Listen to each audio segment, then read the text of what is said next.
Sir, पुण्यातील Warje police स्टेशनच्या हद्दीत एक धक्कादायक प्रकार घडला. खरं तर बापानेच मुलीवर 1 वर्ष लिंग.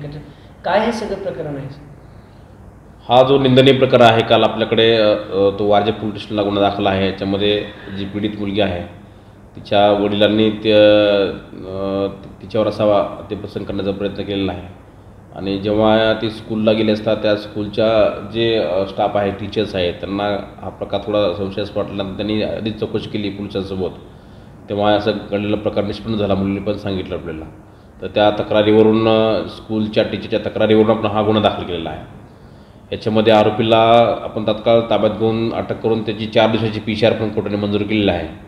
पीडित मुलीचे बाकीचे वैद्यकीय तपासण्याने त्या सगळ्या गोष्टी सुरू आहेत आणि पोलिसांचा तपास याच्यामध्ये सुरू आहे.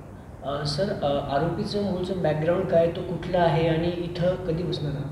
मागील 3 वर्षापासून तो या ठिकाणी रोजंदारीच्या कामानिमित्त आलेला आहे.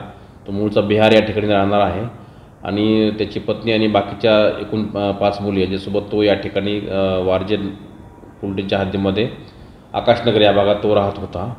आणि त्यांनी हा प्रकार केल्यामुळं निष्पन्न झाल्यामुळे त्याला आपण आता अटक केलेली आहे आणि तो सध्या पोलीस कस्टडीमध्ये आहे. सर, साधारणतः कधीपासून हे सगळं प्रकरण सुरू होतं? काय तपासात माहिती उघड आली? आपल्या फर्यादीपणे मागील 1 वर्षापासून सुरू होतं, परंतु आरोपीची चौकशी केली असता त्याने एकदा हा प्रकार केलेल्याचं कबूल केलेला आहे. अजूनसुद्धा याच्यामध्ये तपास पोलीस अधिकारी करत आहेत आणि कोर्टासमोर आणि CWC समोर जी पीडित मुलगी आहे तिला हजर केल्यानंतर याच्यातून बारीक अजून सगळ्या गोष्टी निष्पन्न होतील. सर, एक शेवटचा प्रश्न. आरोपीकडून काही अश्लील व्हिडिओ देखील त्या मुलीला दाखवण्यात आले होते, असं काही उघडकीस आले का आपल्या तपासात? याच्यामध्ये असं सुरुवाती अशी घटना झाली की जेव्हा हे त्या स्कूलमधले काही त्यांचं एक ॲप होतं, ते ॲप डाउनलोड करून ते घरी जाऊन ते करत होते, म्हणजे प्रत्येक विद्यार्थ्यांच्या. त्यावेळेस त्या मोबाईलमध्ये त्यांना काय असं काही क्लिप त्यांना दिसल्यावरून त्यांना संशय आल्यानंतर त्यांनी थोडं चौकशी पोलिसांसोबत केली.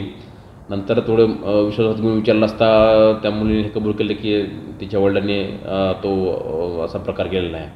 तर त्यासुद्धा आपण मोबाईल जप्त करून बाकीचे त्याचे फॉरेन्सिकसाठी तो जप्त केला आणि पुढचा तपास त्याच्यामध्ये पोलीस करतील. याच्यामध्ये जर काय क्लिप असतील तर त्यासुद्धा आपण त्या दृष्टीने पुढचे जे वाढीव कलम आहेत ते सुद्धा आम्ही लावत आहोत. ABP माझा, उघडा डोळे बघा नीट.